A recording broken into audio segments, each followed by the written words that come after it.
Hey, my name's James Nicholson. Welcome to my YouTube channel.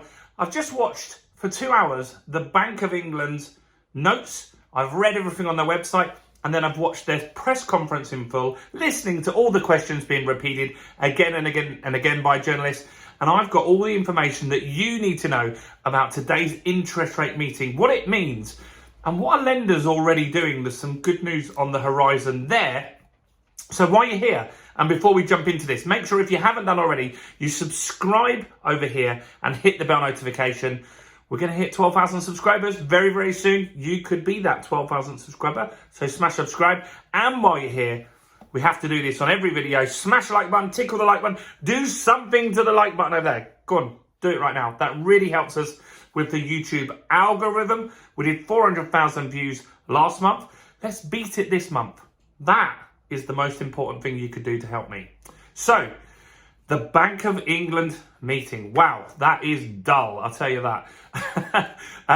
So, I've sat through the press conference, I've seen all the news analysis, I've read the websites, and seen pretty much what you may know already, and that's the bank has held interest rates. But that's not just it, there's a lot more that they've let on from this meeting. So, the bank has kept rates at 5.25%. That is the second time they have paused interest rate rises. So unless you've been living under a rock, you know that inflation has been crazy all around the world, especially in the UK. It's been stubbornly high. And so what they needed to do to help cope with that was raise interest rates. The goal of that is to stop people like you and me spending and get us as close as they can to a recession without doing that, and to quell pay rises and all sorts of things like that. And so they have paused for the second time, and that's good news because we really don't need any more interest rate rises. I mean, I'm not an economist. I'm just a guy that runs a YouTube channel, but I just don't see any benefit in putting rates up anymore, because what happens is landlords get their mortgage costs go up. They then pass that on to the tenant. The tenant's rent goes through the roof. Some landlords even leave the market. And we've got a rental crisis at the moment, which I think is kind of worse for some people than their bread or their petrol going up, because out of your wages, the percentage that is your rent is some of the biggest costs that you have. So if that goes up 10%, it's not good, and it sticks there. Whereas your bread goes up 10%, that might come down. Your energy costs are coming down this quarter as well. So they're stuck at 5.25%, which is good. Most people, if you look at the markets, and I've listened to the analysis on what people are saying, it's looking like that this is pretty likely to be the peak now. And so inflation, their words, not mine, is expected to fall sharply in the next amount of data, which I think is next week or the week after that we get that data, and that's going to be October's data. Now, we're currently sitting with inflation, so this is the rate. And so inflation, we're sitting at 6.7% at the moment, and that's stuck, didn't it? It didn't go down for 2 months in a row. And so what we're now looking at is that they feel that the inflation could drop in a couple of weeks down to around 4.8%. Now, what's interesting is that's below 5%. That was Rishi Sunak's target, and he's going to be running around claiming that he did all of this himself and giving himself a wonderful pat on the back.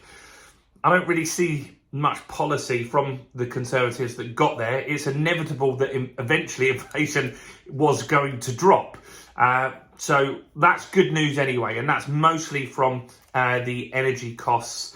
And there's some big companies now that are overstocked on stuff that are expected to slash prices now. Nike is one that I gave an example of the other day. They're just sitting on tons of stock.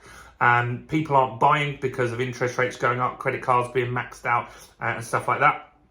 And so that will also, they talked about that, and not Nike, but they talked about companies that will be discounting now, which will drive inflation down even more, which is good news. This is not good news, but I think you can look through this as well. They kept saying over and over and over, especially in the press conference, it's too early to cut rates. They kept being asked by journalists, when are you going to cut rates? Because people are really feeling the pain from this. Now, the Bank of England feel that only 50% of the pain that you're going to get from the interest rate rises that we've already had has been felt.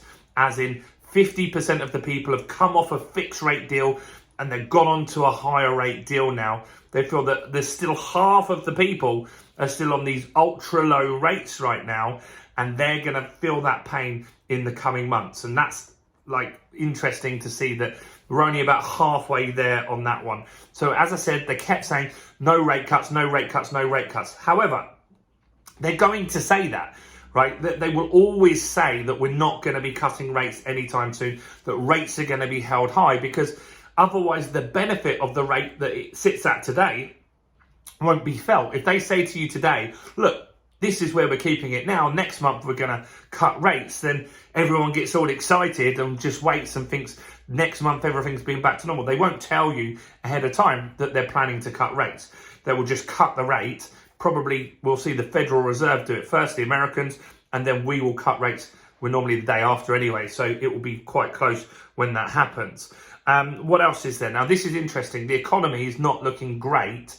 And I just can't understand how we haven't been in a recession, or we're not going to be in one according to the forecast. And so we're going to have zero growth for 2 years, which isn't great. Now, Conservatives have already come out and said they're going to do stuff about that, and they don't believe that's true because they've got an election to win, right? But the forecasts are that we'll have no growth at all and we'll just be flat. We won't go into a recession.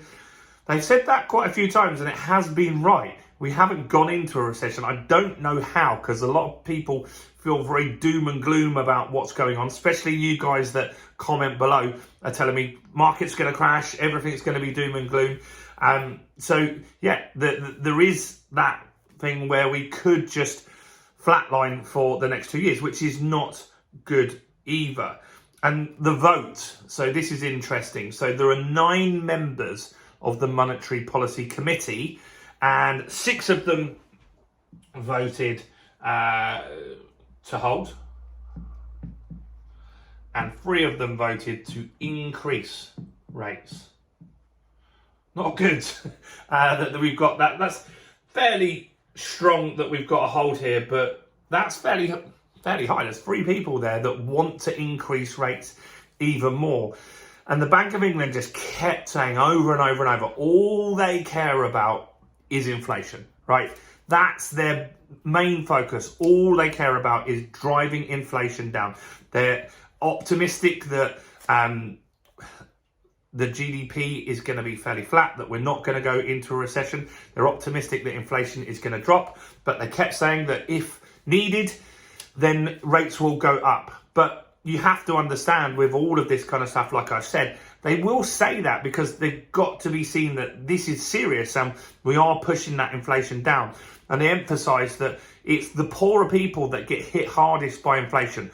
Cost of food going up, energy going up, rent going up. Those people at the lower end really, really struggle in these scenarios. And their job is to make sure that the pain is as little as it can be. And their belief is that focusing on inflation is the right thing to do. I think they're probably right. But I do think that the market is, I do know that the market is pricing in today interest rate drops by the Bank of England and the Federal Reserve by the final quarter of next year. They were questioned on that again and again and again, and they can't say, yes, that's when we're going to drop the rates, but they didn't rule it out either. And so I think that we will see, personally now, from today's meeting, I think that we will see some drops in interest rates from the Bank of England and the Federal Reserve in 2024. I think that's pretty much nailed on now.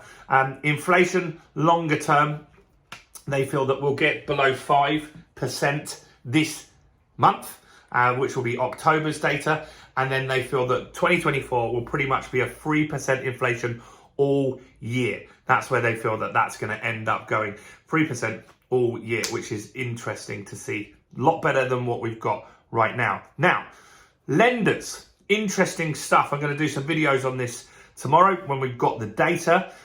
two lenders, HSBC, have been talking and they're expected tomorrow to drop rates.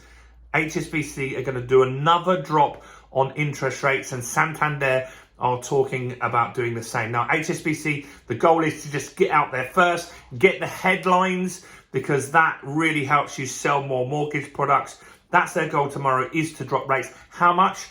The talk is around 0.25%. That's good news. Let's hope that these guys keep fighting over it and drop the rates significantly, because that really helps us. End of the day, Bank of England base rate, yeah, it does have some reflection on it, but it's the actual rate that you physically pay from your lender that's more important. And if they can be fighting to get our business, all good news for us. So I think it's fairly positive. It's good that we've got another pause. Really, really positive news in that instance. You can't expect the rates to go down just quite yet. It's good to see that inflation next week or the week after is expected to drop sharply. I really hope that's right. It's really boring talking about inflation now. I want to get back to a reasonable interest rate, a more stable interest rate, because that makes borrowing and doing deals that little bit more easier. Let me know your thoughts on this. What do you think on today's meeting? Are you expecting banks to drop their interest rates tomorrow like many are predicting that HSBC will be the first? Comment below. Let me know if you've subscribed to the channel. Like the video. Go and check out some other content as well. Maybe go and watch this video right here.